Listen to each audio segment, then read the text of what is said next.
Hey YouTubers, it's me, MonkeyDragon here, helping all you green guys out there. And it's a review for Sniper Ghost Warrior 2. So guys, the way I break up my reviews for games, I break it up into campaign, gameplay, multiplayer, and graphics and animations. So with that, let's go and begin with the campaign. The length of the campaign, it felt that it was a little short. If you guys don't know, it is about 3 acts long with 3 parts to each act, so there's equivalents of, 20 minutes per part. So it's roughly, about 2 hours and a half if you beat it at the regular pace of which the game is. If you take too long or die too much and that kind of stuff, obviously that'll increase the length of the actual mission itself. But, if you live it through once, which isn't too difficult to do, and you're not dragging your butt trying to get through each mission, you should probably beat each mission in about 20 minutes. And it felt a little short to me in the sense that 2 hours and 30 minutes for the campaign, it felt short. So I'm going to have to go ahead and give that a 6. The story/plot, I'm going to have to give this an 8 because it felt truly fun and enjoyable whenever you're going through the campaign. Although it had that kind of standard mission briefing within each part saying, oh, we're going here and da-da-da-da-da.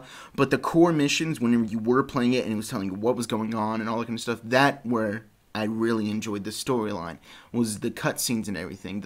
The mission briefing in the beginning, don't lock that into the story. The core of it was really good. I'm going to give that an 8.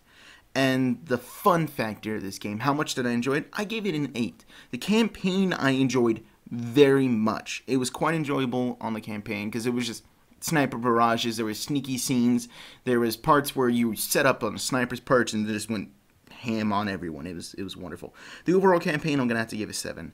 The gameplay, and I break this up into 2 parts, is gun handles and player movement. And the player movement incorporates how your player interacts with the world and whatnot. So let's go and move on to the gun handling. Gun handling, I'm going to have to give an 8 because it is just so awesome to run with the snipers because the way you use them, there is no real way to use them without actually sniping. That's the way it was designed, and the way you snipe was wonderful. It was flawless. The only problem that I did have was whenever you did alert people and they were starting to rush you, so to speak, is switching between your pistol and your sidearm and all that kind of stuff. It was troubles. There was problems switching between your weapons, and when enemies can kill you within 3 bullets, it's very important to switch between, you and your handgun very quickly and smoothly. And it was just a major problem, and it caused me to die quite a few amount of times. So I'm going to have to give the player handlement of the guns an 8, solely because of the switching between weapons. Let's move on to the player movements and how they interact into the world. I'm going to have to give this a 7 because, quite honestly, there were some parts within the game where you had to be stealthy, and there's a stealth meter into which, how players detect you, or I apologize, how the NPCs detect you and whatnot, and when you're trying to kill them and whatnot, they can actually detect you through walls, or even when you're doing the exact same thing that the character to which you're supposed to be following is doing, they can still sometimes detect you, and that is quite annoying, is when you set off an alarm, and it's not your fault because, they see you through a wall, or a tiny little crack, or some other little things. It was the stealth meter was the only thing that was truly problematic within the game when it came to the player movement and how it was interacting with the world. That was the only real problem, so I'm going to have to go and give that a 7. Let's go in and move on to the multiplayer. I break this into connection, balance, and replay/variety. And connection, I'm going to have to give it 2. Because I can honestly say that there was times where I'd put bullets, within a sniper rifle, I'd put 2 bullets into a person, and it wouldn't connect. Like, for some reason, it would go back or freeze frame me or something, and then a person would just one hit me, cross map. Obviously, they're sniper rifles and whatnot, but that's besides the point. Connection was very bad. There's only person that was full bars was the host. Everyone else was either red barring or 2 barring, and there's 3 bars, or I apologize, 5 bars within the game, and it was really annoying with the connection.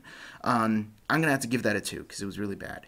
Let's move on to the balances within the multiplayer, and I'm gonna have to give this a 3 because honestly, there really is no balance in between all the weapons because there's only a few weapons to which you can use, and it's only a handful of 3 weapons out of 9 weapons that they do give you, and if you use any other than the one-hit kill weapons, snipers can get hit, lean back forwards, and then shoot you one time, with the one-hit kill.